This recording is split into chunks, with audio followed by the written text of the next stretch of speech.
Company रे निजुक्ति पुनर्वास और थईथान सह क्षतिपूरण दाबी करी शताधिक विस्थापित लोक मैंने सुंदरगढ़ जिला हेमगिर ब्लॉक स्थित वसुंधरा ऑफिस घेराव करथिले। रतनसरा ग्रामर शताधिक लोक मैंने एथिरे सामिल होइथिबा बेले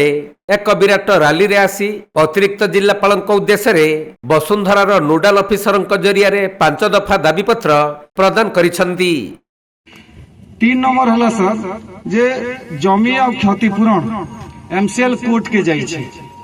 कोर्ट नु आइदर स्टे आनु ना तो पैसा जमा करिका जे ताके आदेश दिया गया से स्टे ऑर्डर ते आनले आमे अटके मु जहा दिन तो कर अटके किंतु केस स्टे करी दै छे कहिला झुलै केला रखबे इटा केनसी प्रकार मानविकता हो कि संवैधानिक दृष्टि रे नो है हमर संवैधानिक जीवा रे इति हनन हो छे। आ उटे हला सर जे जेन कमिशनर जहा भी विचार हला ऑर्डर कॉपीटा आपन को रे ऑफिस रे पड़ी छे।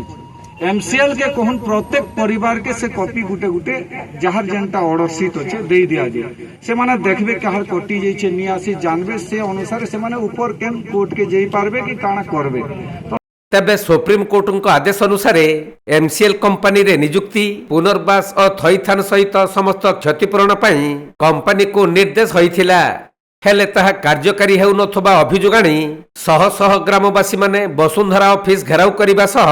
आगामी दिन रे दाबी गुड़िक समाधान न हेले तीव्र आंदोलन हेबो बोली ग्रामवासी तरफरु चेतावनी दिया जाइछि। तुमे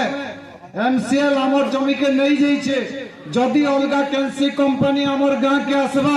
से पुनर्बार जमी अधिग्रहण रो नीति नियम पालन नहीं करे से ग्राम सभा नहीं करे हमर सर्वे नहीं करे हमर केनसी जिनिस नहीं करे तो से हमर अलगा कंपनी केन प्रकार जमी अधिग्रहण करबा केनसी कंपनी हमर गां रो जमीन के नहीं निए जदि हमर गां रे केनसी कंपनी करबा से एमसीएल रो जमीन के नेबा हमर नु जमीन के नहीं निए तार माने हमर जमीन सब एमसीएल ने होचे एमसीएल हमर जमी के जदि नहीं जाई छे पैसा भी एमसीएल देबा चाकरी भी एमसीएल देबा हमें अलगा कंपनी के केनता नहीं काजे जीवु इथा